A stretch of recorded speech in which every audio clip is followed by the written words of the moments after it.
suis Elisa Arfati. J'ai créé une entreprise dans la tech il y a 5 ans.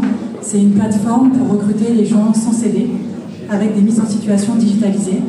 Le but étant de faire ressortir les profils qu'on n'aurait pas forcément retenus sur CV, parce qu'ils sont potentiellement atypiques ou différents, mais en fait ils sont de plus en plus normaux, puisque en fait, finalement aujourd'hui, de plus en plus de candidats ont des profils en reconversion, en changement tout simplement de métier et de secteur.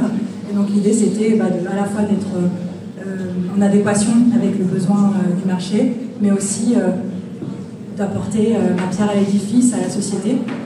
Et aussi, voilà, c'est vrai que c'est un projet qui me tient à cœur parce que c'est aussi une histoire de vie, parce que moi-même je viens de quartiers difficiles, d'endroits où j'avais pas forcément les codes, je savais pas quelles écoles il fallait faire, je savais pas où il fallait aller pour avoir le droit de faire des métiers intéressants. Et au final, je pouvais les faire, mais je ne savais pas tellement. Et au final, je me suis retrouvée parfois bloquée dans mon évolution professionnellement. J'ai repris des études et j'ai créé People. Voilà. Et l'idée, c'était vraiment de permettre aux autres de réussir ce que j'avais réussi à entreprendre. Et voilà, donc c'est comme ça que j'ai créé People. Alors pour moi, comment concilier puissance et féminité, c'est une grande question.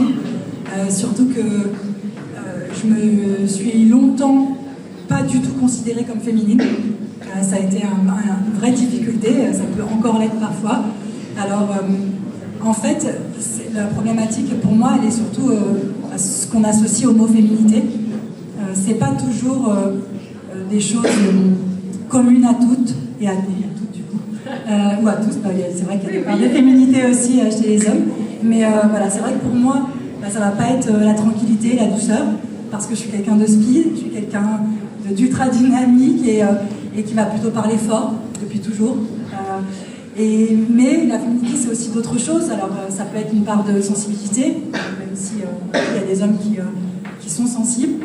Et puis, je pense que c'est aussi une part de courage. Voilà, moi, c'est le fait d'avoir entrepris ce que j'ai entrepris dans la puissance et dans le respect de mes valeurs, de mes envies et de cette sensibilité.